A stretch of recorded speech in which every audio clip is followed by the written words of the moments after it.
Let's get started, shall we?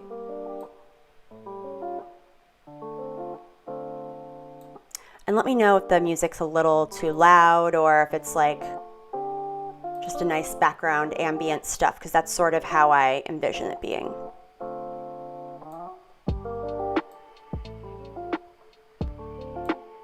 All right, so toxic masculinity, presented by your neighborhood Maddie Cakes. That's me. All right, I'll turn it down a little bit. Toxic masculinity. What we're going to talk about today is broken up into 3 parts. The first part, we're going to go over what it is and knowing how to identify it and what defines it. I know this often is a point of contention for a lot of people because they get mad at someone when they use the term toxic masculinity, and I think a lot of that stems from a misunderstanding of what it is and what we're referring to. So we're going to start with that. Then we're going to move on to why it's harmful. And I'm going to give you an outline of how toxic masculinity harms everyone in society. Not just women, not just men, everyone. And then finally, we're going to talk about how we can stop it and some things that everyone can do to help end toxic masculinity. So let's start with defining it. What is toxic masculinity? It's interesting. I did not know this before I started researching it a bit more. Turns out the exact definition has evolved over time. So the term toxic masculinity stems from a mythopoetic men's movement in the 1980s. And there were groups of men who felt like they didn't have spaces where they could be like manly, rugged men. And that's where it started. However, this concept was challenged going into the early 90s especially, because that understanding of the term suggested that masculinity only had one pure form. And that simply is not the case. So that's where the term originated. And it's evolved to the point where now it's described a bit differently, but rooted in that idea of this like one single pure masculine form. So in academia right now, it's defined as the adherence to traditional male gender roles that stigmatize and limit the emotions boys and men may comfortably express while elevating other emotions, such as anger.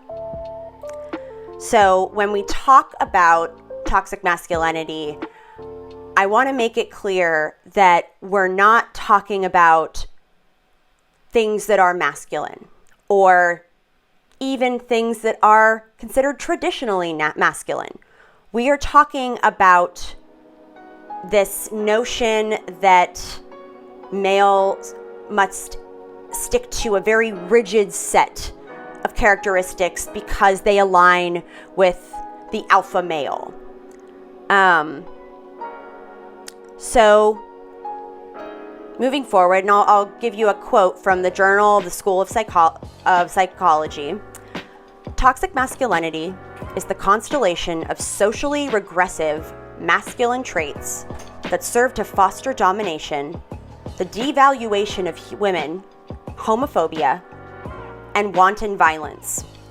And when they say socially regressive masculine traits, that really boils down to the idea of dominance and seeing male traits as superior to female traits, and thus men superior to women. And that can be seen in how these sort of toxic masculine Guys will often evoke homophobia, in the glorification of violence. So we'll dive into that a little bit more, but this is how the Journal of the School of Psychology defines it. Again, I want to make it clear, not all masculinity is toxic. I want to dispel the myth that toxic masculinity demonizes everything and anything associated with men, because that's simply not true. There are so many examples of positive masculinity. Toxic masculinity is a very specific force in society. And if you're having a little trouble figuring out what that looks like, well, here's what it looks like. Let me dispel some of these myths for you. So things that are not toxic masculinity: having a beer with the boys, barbecuing, if you go fishing or hunting, having a beard, enjoying traditionally masculine things. All of these things are great. They are not toxic masculinity. Here are things that are toxic masculinity: treating women as sex objects, using boys will be boys as an excuse for bad behavior, resorting to violence to solve your differences, homophobia and fragility when men don't display, quote, typical masculine traits. So, like wearing makeup, showing emotion, even dancing. These are examples of toxic masculinity.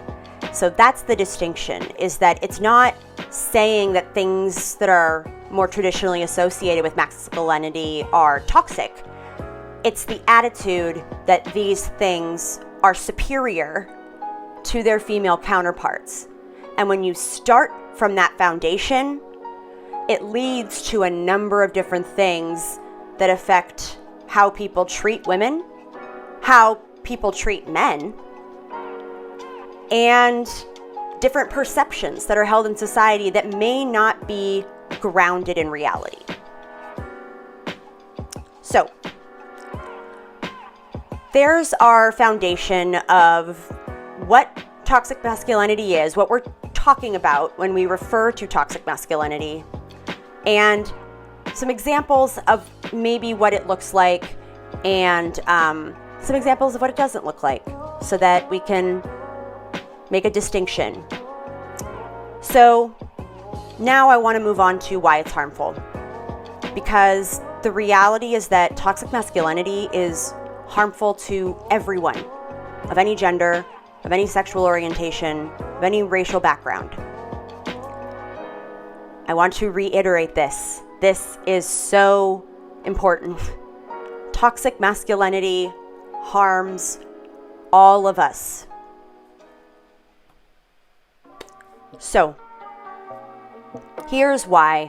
I'm going to start with how toxic masculinity harms women. Toxic masculinity perpetuates the idea that masculine things are inherently superior to their female counterparts. Thus, women are viewed as weaker than and inferior to men. If you think about it, when we value things that are more aligned with this notion of the alpha male, things like physical strength, things like being stoic and emotionless, propensity for violence, sexually promiscuous. These things on their own, it's hard to view them in isolation because that's just simply not how they manifest in society. And it would be really naive to assume that they do. It essentially values things that are associated with men and men's experiences over that of women. So it perpetuates that idea, and it's that idea of dominance, of superior versus inferior, that drives forward this toxic environment that ultimately harms everyone. But we're going to go into specifics to start with how it harms women. So there are a few different ways that women are harmed. I wanted to highlight a couple to start. So the biggest one that I think we often think of is the threat of violence. And what I mean by the threat of violence is this: by prioritizing the negative aspects of traditional manliness, our culture has cultivated an environment that allows cruelty to women. And women exist in the world in an ever-present state of danger. Talk to any women that are in your life. Ask them what protocols they take before walking alone at night. I wonder how many women in your life instinctually hold a key pointing out in between their knuckles when they're in a dark parking garage in their own. How many women have been yelled at on the street and harassed? How many women have felt physically unsafe out in public by no fault of their own? Another thing that's perpetuated in how women are harmed is rape culture. And again, I know this is kind of a touchy subject because, believe it or not, there are some people out there that still deny that such a thing exists. But it definitely exists. And the statistics on just how many women are affected by rape culture, the statistics on how many women have been sexually assaulted are staggering. So it perpetuates rape culture, especially on college campuses. And the system of social rules on campuses is centered around dominance and hierarchy. And you'll find that in a lot of schools. So it's not just college campuses, but this is something that also extends to high school, even middle schools. But there's a reason that pretty much the majority of women, not only in this country, not only in the Western world, but internationally, have experienced some form of sexual harassment or sexual assault. And I want to share some of those numbers with you. So by the numbers, 1 in 3 women have experienced domestic violence. 81% of women have experienced some form of sexual harassment. And to put this in perspective, because those are things that cause harm to women, but this threatens our lives. 137 women every single day are murdered by either an intimate partner or a family member.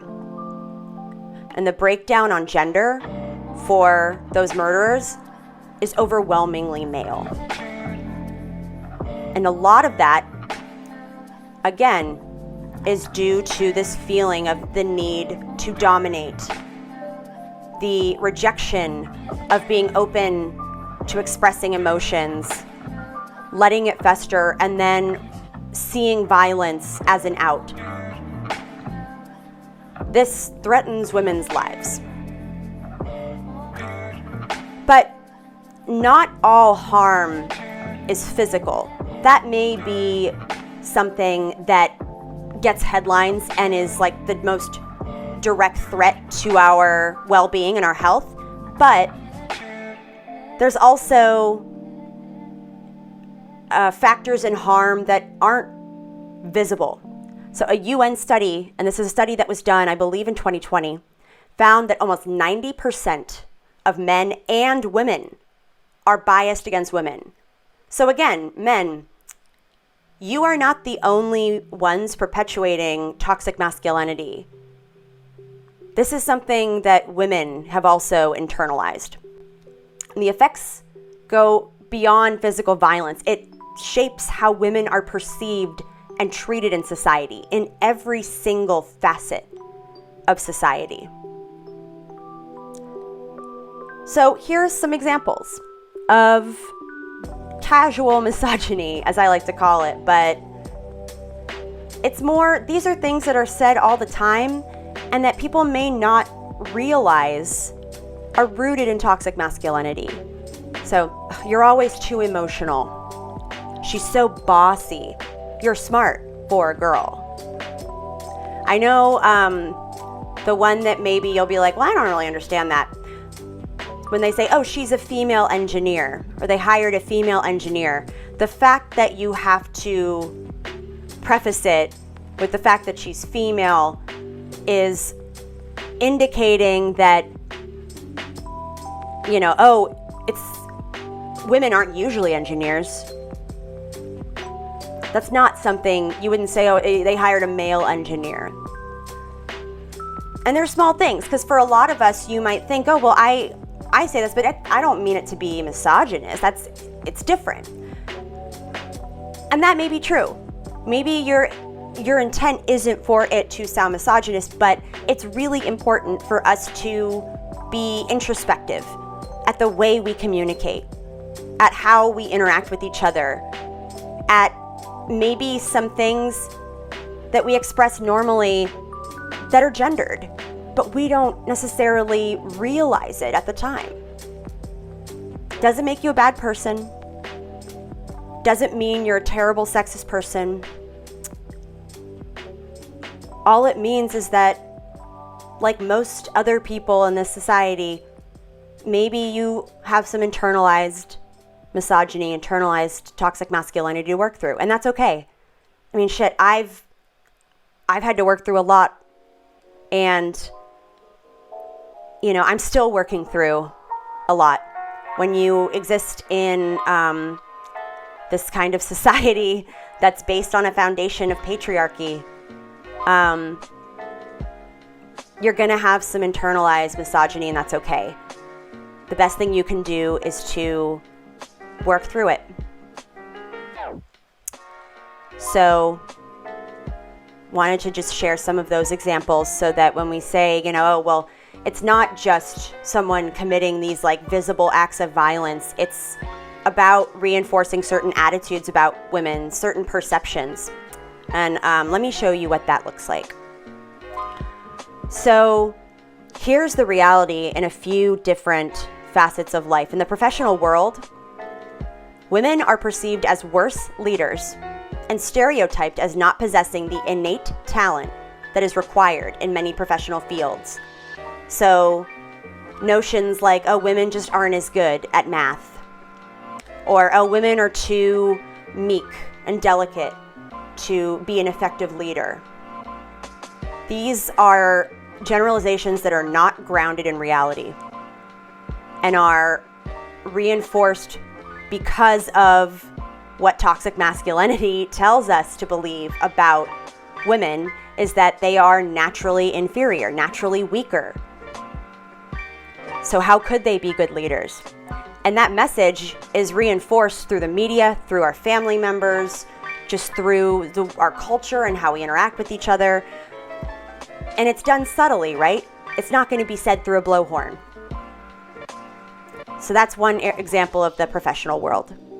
In the personal world, mothers are 1.5 times more likely than fathers to be spending an additional 3 or more hours per day on housework and childcare. And by the way, that is held constant even if the woman in the relationship is the breadwinner and is at a higher professional level than her partner. So, in effect, women, especially those who are raising a family, are pretty much expected to work 2 jobs. Their normal job to make money and provide for their family, and the job of actually raising their children and doing domestic work. And then on the political side, this I found really interesting, because internationally, and they did this study through the UN, young men were more unlikely than any other demographic to endorse women leaders, all else held constant. And the result was basically finding that was due to a lot of internal biases. And a lot of times they were biases that people didn't want to admit were there. Because I think at our core, we know that judging someone based on gender is wrong. We know that sexism is wrong. But we can know that and still allow our internalized misogyny, our internalized toxic masculinity to impact how we perceive women in society. And on the professional front, there's a real impact from the perception that women are weaker than men, that they aren't as great of leaders as men. That glass ceiling continues to block women out of leadership positions. And that's despite the fact that women earn nearly 60% of bachelor's and master's degrees. So there's no shortage of qualified candidates for positions. And women make up nearly half of the entry-level workforce. So there's also no shortage in just like, oh, well, there just aren't enough, or all the good ones are already taken, right? No, they are, in fact, overrepresented in the educated workforce. And yet, women comprise only a fifth of C-suite positions and just 7.4% of CEO seats at Fortune 500 companies. That's pretty shocking to me. And something that I didn't put on this slide, but in my research came up that I found interesting. The place where women are blocked out the most isn't like if they're already a vice president and they're being elevated to a senior vice president or CEO. The point where women are being blocked out is literally at the beginning of their career to get that first promotion to manager. Men are almost twice as likely to be promoted out of like an entry tier position to a manager position than women, even when their performance is held constant, their socioeconomic background and education are held constant. When everything else is held constant, men are promoted more than women. And this is largely to do with these inherent biases. And I mean, in many cases, probably in most cases, unconscious biases that view men and male traits as better equipped, better leaders, and more competent than women and feminine qualities. I like this quote from Rachel Thomas, who is the co-founder and CEO of Lean In. It says, "Men are typically hired based on potential and what we believe they can do, while women are typically hired and promoted based on what they've already accomplished." Anyone that works in politics can tell you this, because when we talk to voters, and for those of us who have volunteered or organized for campaigns, we talk to thousands of voters. I alone talked to nearly 2,000 voters during the 2020 election. And when I say talk to, I mean have an in-person conversation. And anyone who has done any form of political organizing can tell you that when voters are talking about candidates, when they're trying to decide who they want to vote for, I can't tell you how many times that when referring to a male candidate, it's all about their potential and what they could do. But the fixation when it's a female candidate is their track record and what they've already accomplished. So that is derived from toxic masculinity. And here's a few more data points about this perception bias. So 56% of men, and these are all, by the way, just American men. 56% of men do not believe women still face significant barriers when it comes to getting ahead. 38% of men don't believe female workers are paid less than their male counterparts who do similar work. This one really gets me because we measure that. We know that. Like, we have the data to demonstrate that this is fact. That is simply the case. And yet, more than a third of men in our country just simply don't believe it's true. And then lastly, 33% of men think that women's gains towards gender equality have come at the expense of men. So I found those statistics pretty fascinating, and it shows just how much that notion of toxic masculinity, of male dominance, of valuing male traits over female traits can affect the way men perceive women and perceive their struggle. So that's how toxic masculinity harms women, or a number of reasons how and why it harms women. But I also want to focus on how toxic masculinity harms men. The American Psychological Association has warned that toxic masculinity ideology is associated with negative effects on both the mental and physical health of men. So I want to make it clear, when I say toxic masculinity harms everyone, it harms men too. So there are a few different ways that men are harmed by toxic masculinity. The first is their mental health.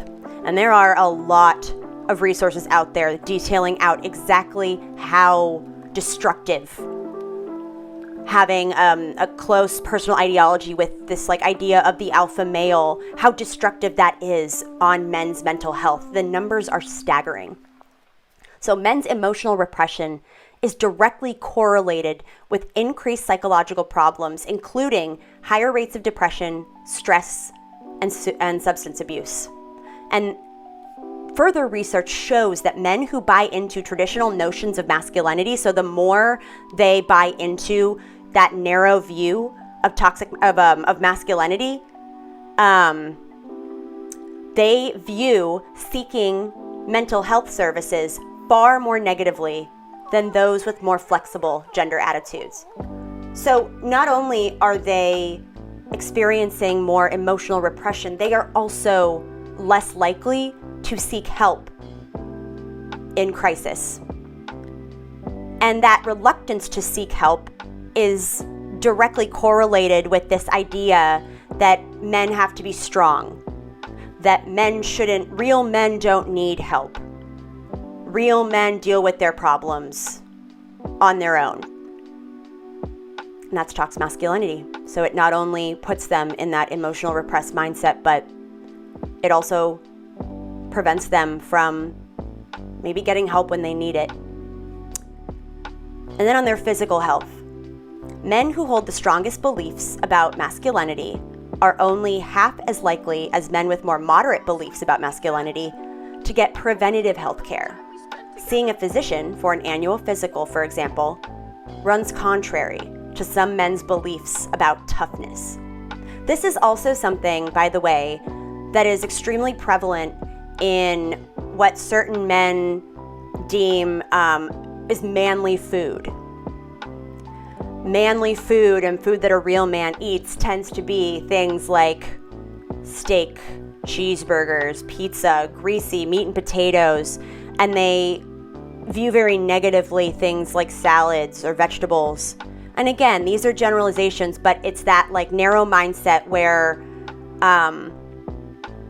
they're not only saying, oh, I only eat this stuff, but it's because this is what a, quote, real man eats, because it's in line with this narrow view of what toxic, or of what masculinity and what real manliness should be. And ultimately, it is detrimental to their health.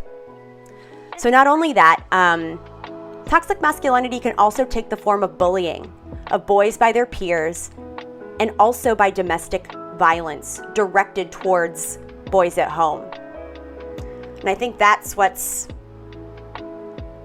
so painful about it, is that the truth is that so much of toxic masculinity starts in childhood and is reinforced by the media, by family members, by other kids at school. That's what is so tragic about it. And that trauma builds up over time. And then the idea that you have to be strong, you have to take it like a man, that usually implies not seeking help.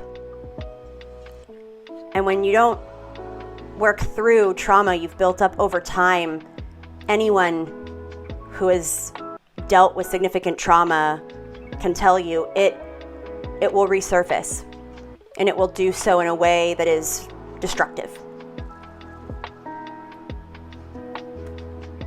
So that's a really important thing to know about toxic masculinity, is that it starts at childhood. The often violent socialization of boys produces psychological trauma through the promotion of aggression and lack of interpersonal connection. And then over time, it's reinforced by our culture, by those around you, and it builds. And ultimately, that's devastating. So here's what that looks like in everyday discourse and things that I'm sure a lot of you have heard and maybe have said. I know I've said a lot of these things. And that's my own internalized toxic masculinity that I have to continue to work through, because we, again, exist in a culture where it is extremely prevalent. So things like boys will be boys. Real men can't get hurt. That's so gay. So homophobia is an interesting component of toxic masculinity, because essentially how they view how they view people who are gay or bi, it's anything that deviates from that rigid notion of like alpha male, manly, hetero, whatever.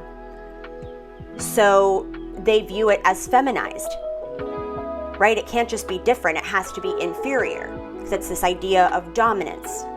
And that's where a lot of their own internalized homophobia stems from, is this view that it's feminized, it's more feminine, and thus wrong and bad and weak. So when people say these things, even if they're trying to joke about it or make it seem like, haha, I'm saying it ironically, no, what you're doing is signaling that it's okay to say. When someone around you says something like this and you don't speak up about it, you're essentially reinforcing the social conditioning that this is acceptable. So just some things to keep in mind.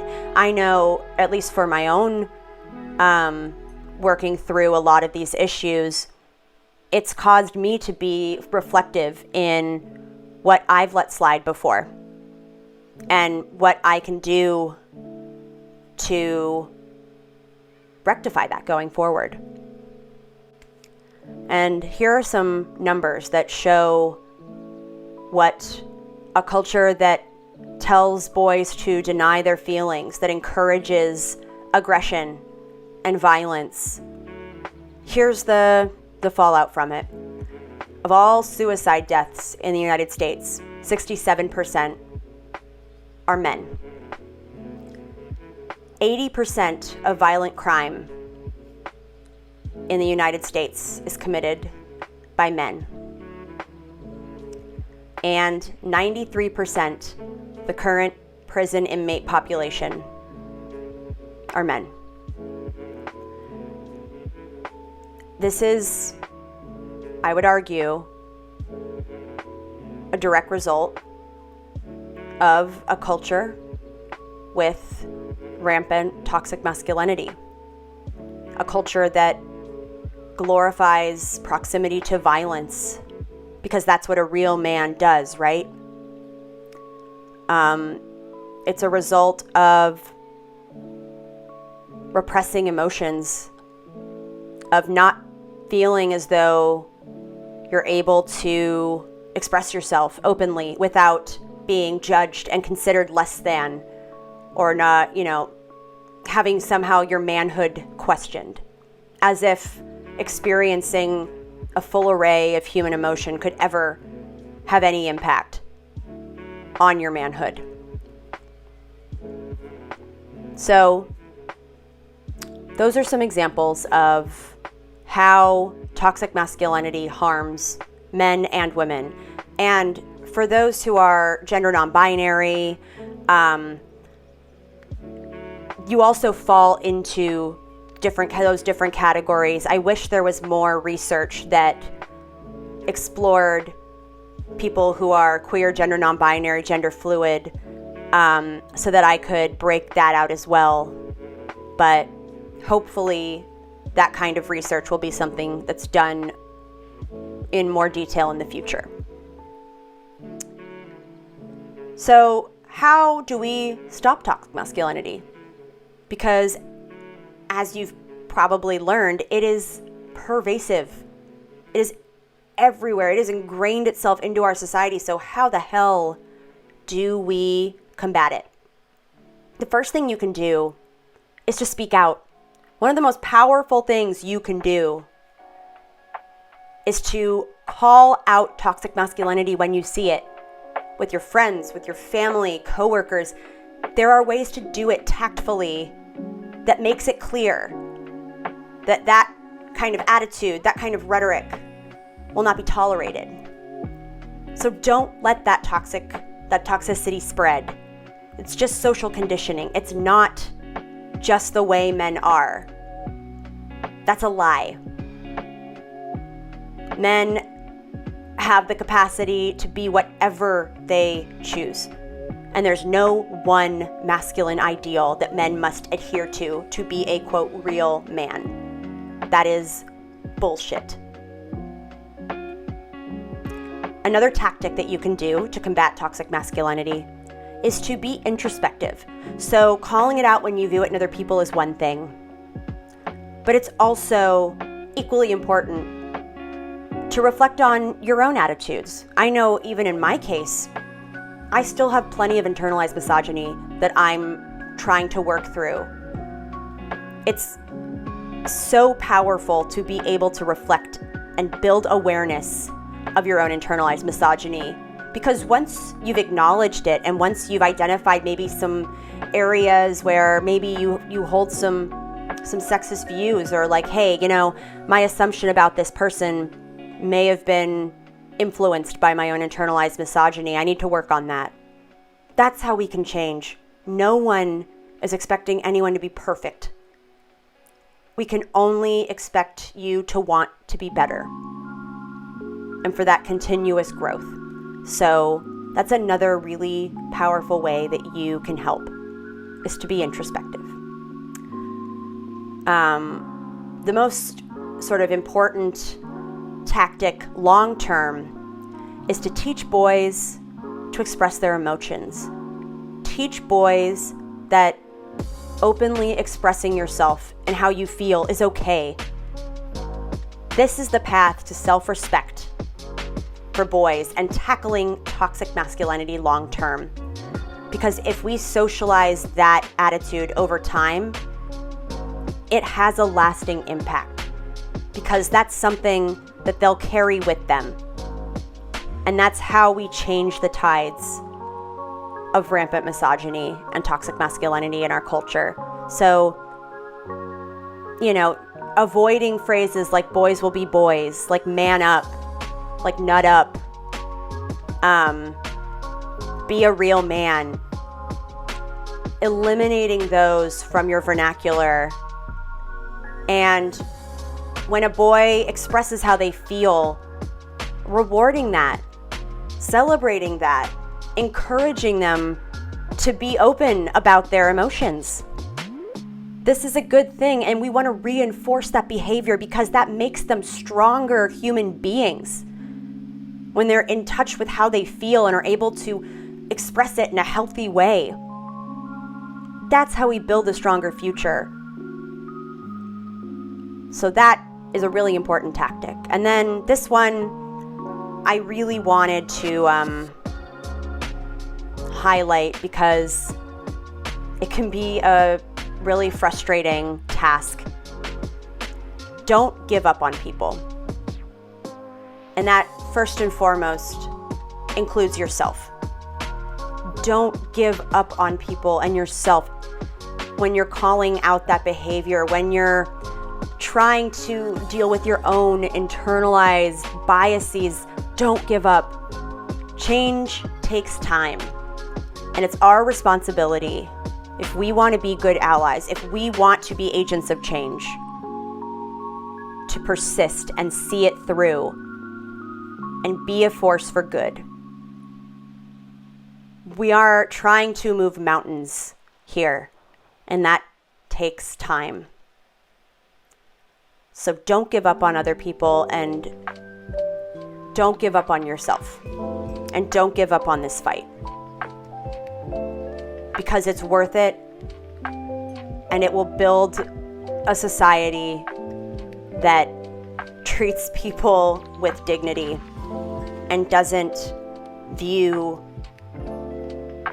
men and women as superior, inferior, and will truly view them as equals. This is on the path to that ideal. So that's important.